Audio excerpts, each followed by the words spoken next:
hadirin, ibu-ibu, bapak-bapak, saksikanlah ieu riwayat Hasan Basri anu aya dina kitab Al-Fulailah Walailah.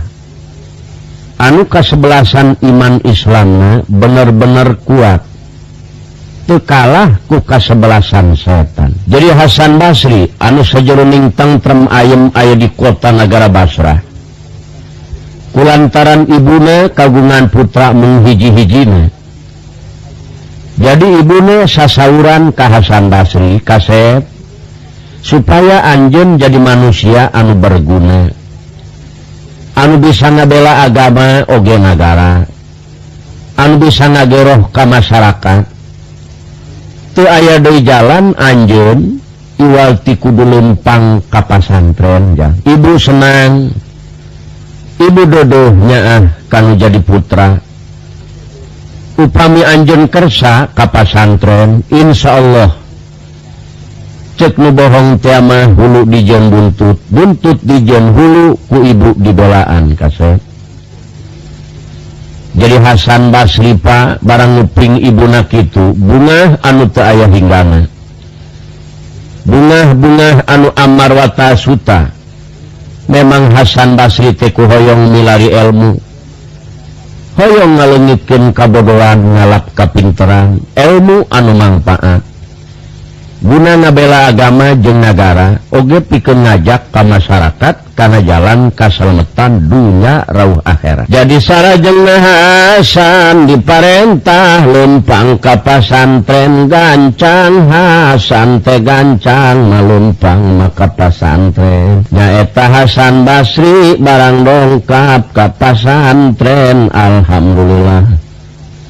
Berang penting gawena ngan ngaos bae tara mumpang kana parentah nu jadi guru.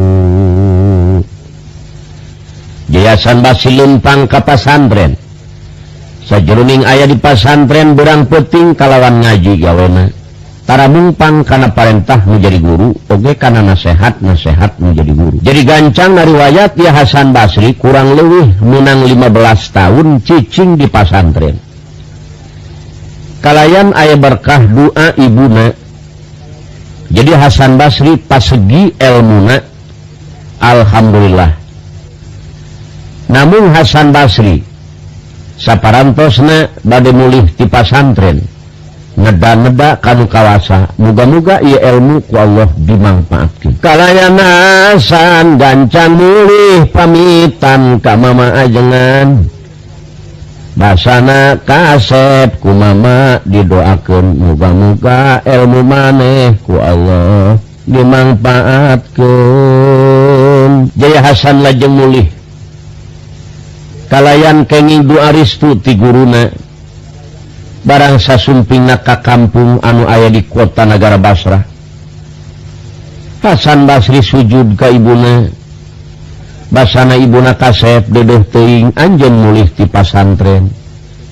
Gunung gede gedean hate ibu, muga-muga anjeun teu boga ilmu anu ku Allah dimangpaatkeun. Kalayan muga-muga anjeun teh bisa ngageroh ka masyarakat supaya manusia-manusia ieu ibadah ka Allah subhanahu wa ta'ala. Kalajengna Hasan teh muka pasantren, kalayan Hasan kaceluk ka awun-awun kakoncara kajana pria di kota nagara Basrah. Kabeh jalma nu sepuh ka Hasan Basri. Ari Hasan Basri sajeroning nuruk kagungan santri, kagungan toko alit-alit oge ku sebab emut ka ibuna. Nya Hasan Basri teh diajar ngamasak dulur, ngadamel pingel, ngadamel kalung, ngadamel cincin. Jadi Hasan Basri bada subuh ngawuruk santrina, saparantosna tabuh 8 Hasan Basri angkat ka toko. Kin tabuh 11 baampir waktu zuhur Hasan mulih deui. Barang sanesna mulih ka bumi telami waktu zuhur, bada zuhur Hasan teh muruk deui ka eta santri. Tiap dinten tiap wengi Hasan Basri ngageroh santri.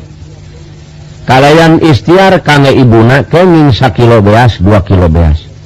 Anu akhirna Hasan Basri sajroning tentrem ayem di kota negara Basrah kacaritakeun teu lami di kota negara Basrah genylong ku sebab aya budak ngora hampir 100 anu lalu. Jadi kejadian di kota negara Basrah budak ngora hampir 100 anu lalu.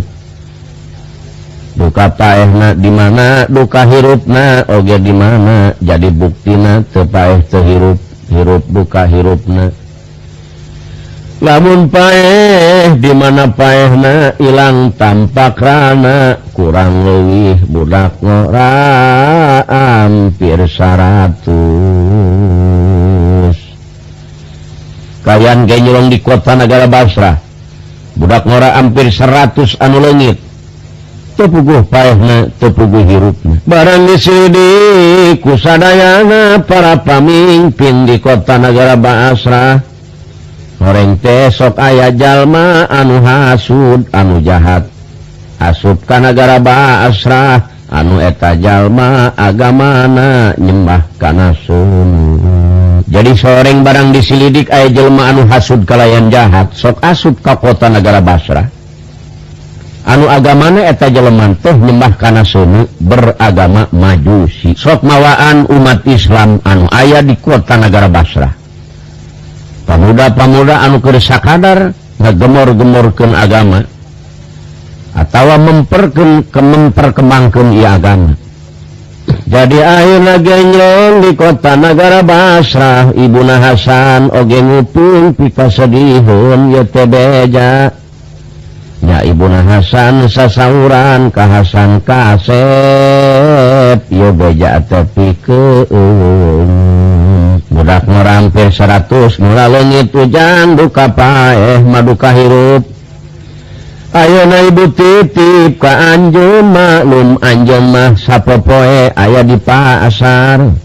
Sing kahade bilih aya jalma nu rek nipu nu rek malsu. Sing waspada ujang ieu teh jalma anu jahat. Ibuna sasauran ka Hasan Basri cek ibuna jang sing ningkatkeun kawaspadaan kulantaran anjeun sahari-harina aya di pasar bisi aya jelema asup rek nipu rek malsu rek ngabahayakeun ka anjeun. Cek Hasan insyaallah bu nyuhunkeun duana bae. Namun dina eta waktos Hasan Basri kaleresan icalanana teh teu majeng. Maklum budak ngora calak colok emutanana ai jalmi maseur ai nu balanja mah teu aya. Nya Hasan Basri teh sajroning aya di toko teu lamijol aya hiji jalma make peci putih sinyangna oge sae sorbana sae tapi lebet ka toko Hasan teu uluk salam-salam acan. Ieu nu jadi aneh. Barang teu lami ta jalma dongkap deui ka toko Hasan 2-3 menitnya kaluar deui eta jalmi teh. Jiga nu hulang-hulang jiga jalmi nu kapahun asup ka toko Hasan. Barang ditaros ku Hasan, bapak teh aya naon munar manir ka toko kuring. Bapak asa Banjar Karang Panglayungan anyar pinangi. Bapak teh ti mana kawit dayeuh maneuh tempat ngancik panyicingan bapak. Hasan Basri, bapak teh saha jeung bapak teh anu ti mana? Asa ku Banjar Karang Panglayungan anyar pinangi. Di mana bapak teh kawit dayeuh maneuh tempat ngancik panyicingan bapak? Barang jawabna eta si tatamu basana teh Kasep bapak teh hampura dunya akhirat. Bapak asup ka toko anjeun teu uluk salam teu permisi jang bapak teh banget ku bunga. Anjeun lamun hayang nyaho jenengan bapak teh teu aya 2 teu aya 3 bapak teh ngaranna Ki Bahron.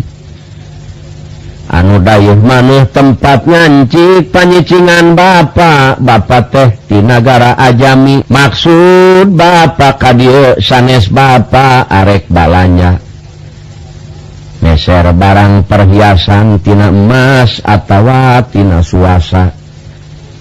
Jadi Bapak mah dongkap ka dieu tetela kaedanan kumaha. Jawabna eta si tatamu, Bapak hampura dunya herat Bapak tanpa permisi jeung uluk salam ka anjeun. Ari Bapak teh kawit dayuh maneh tempat ngancik panyicingan Bapak teh di kota negara Ajami. Ari jenengan Bapak nyaeta Ki Bahrom. Teu aya 2, teu aya 3 ya. Ai maksud Bapak dongkapna ka dieu teh sanes bare meser barang perhiasan tina emas atawa tina suasa. Sebab Bapak teh kaedanan kumaneh nu sabenerna. Jelasan Basri, kumaha riwayatna Bapak kaedanan kukuri. Ki Bahrom Bapak teh boga anak ngan hiji-hijina lalaki. Ari dunya Bapak nu bener teh teu starak teu karawatan. Bapak teh boga anak lalaki hiji-hijina. Ari dunya Bapak geus teu karawatan jang Bapak teh lain sombong. Kapal cai Bapak teh kagungan 3. Bangsa emas, bangsa suasa Bapak geus lain sombong jang geus teu karawatan sama sakali. Naon sababna? Sebab Bapak geus nyaho rahasiana jang. Ari anak Bapak nu hiji-hijina teh sakitu-kituna anak Bapak teh ngantunkeun meninggal dunya jang maot ngaranna.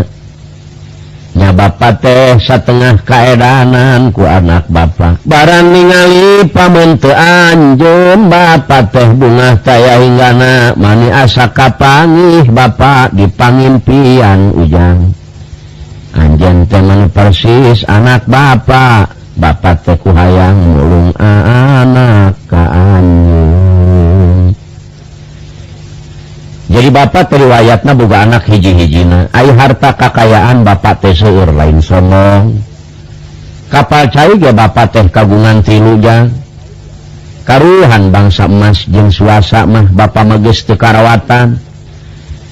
Ngan dia anak Bapak teh hiji-hijina ngantunkeun jang maot ngaranna. Jadi Bapak teh kaedanan kun jadi anak. Nya barang ningali pamen teu anjeun mani persis anak Bapak jang. Geus Bapak teh bunga ku hayang mulung anak ka anjeun. Dunya Bapak kasahang keragragna lamun lain ka anjeun. Jadi Hasan Basri teh barang nguping eta semah kitu. Eta manahna banget ku bunga ieu teh Hasan. Cek Hasan Basri Bapak sae bae lamun Bapak rek mulung anaknya ka abdi. Kaleresan abdi teu gaduh Bapak. Tah langkung sae jang urang tutup deui tutup we ieu toko. Hayu urang permisi ka ibu anjeun. Supaya anjeun teh sugih mukti berat beunghar. Insyaallah jadi anak Bapak. Bakal turun dunya Bapak kabeh. Jadi Hasan Basri lempangnya nutup toko. Maksudna bade marulih ka ibuna, bade permisi Hasan bade ngiring kaki Bahrom. Barang dongkap ka bumina eta ibuna Hasan nyangakeun uluk salam. Assalamualaikum. Waalaikumsalam. Kasep boning teu sangka cek ibuna anjeun nyanak tatamu. Sumuhun Bu, taras badi suguhan leuteun kadaangan saya aya ku ibuna eta si Hasan. Barang beres ngaleueutnya ibuna teh naros ka Asep eta teh tatamu ti mana. Ibu teh asa ku pangling Banjarkarang Panglayunan anyar pinang. Dijawab ku Hasan Basri, ibu ieu teh tatamu nu saagama. Ieu teh hiji tatamu anu beunghar kacelu kaawun-awun kakoncara kajana pria. Ieu teh janengan anak Ki Bahrom, ibu kagungan cap kapal cai oge mani 3. Harta kakayaan anak geus teu karawatan sumawana tina barang emas jeung suasa. Hasan Basri, ibu ieu teh tetamu anu saagama jeung urang. Ieu teh jelema beunghar, harta kakayaanna geus teu karawatan, boga kapal cai ge mani 3. Sumawana barang emas jeung suasa mah.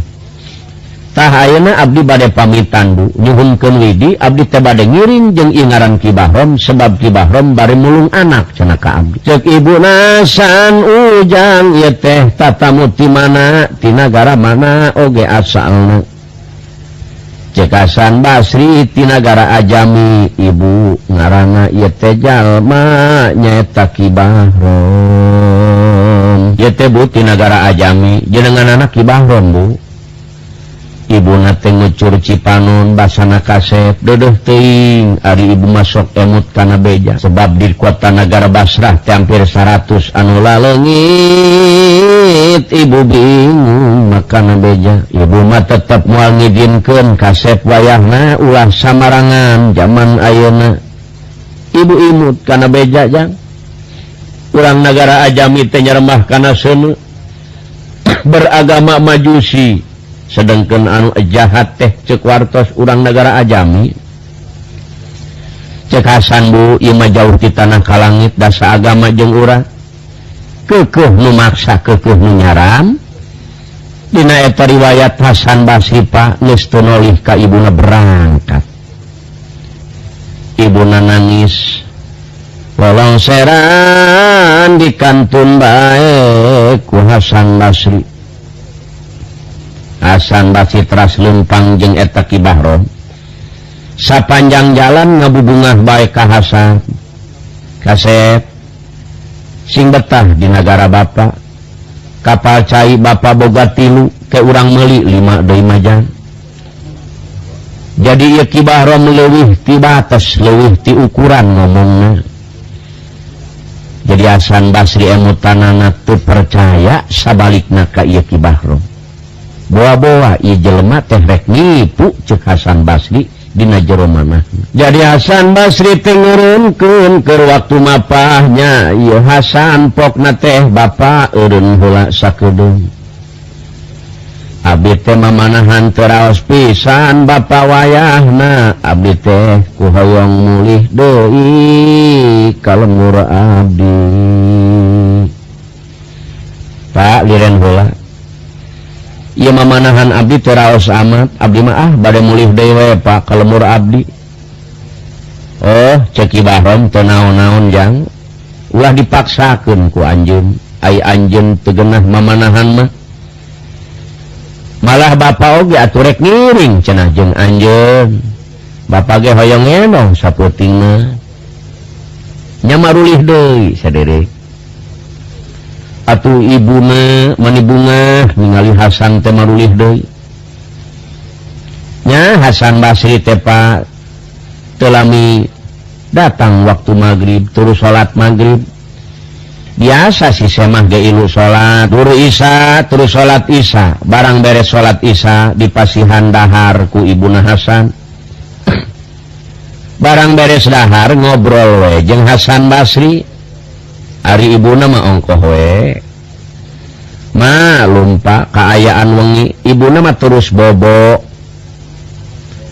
Ai Hasan ngobrol terus ceuk eta Ki Bahrom Hasan Basri. Maneh sajero ningageroh santri maraban inung bapa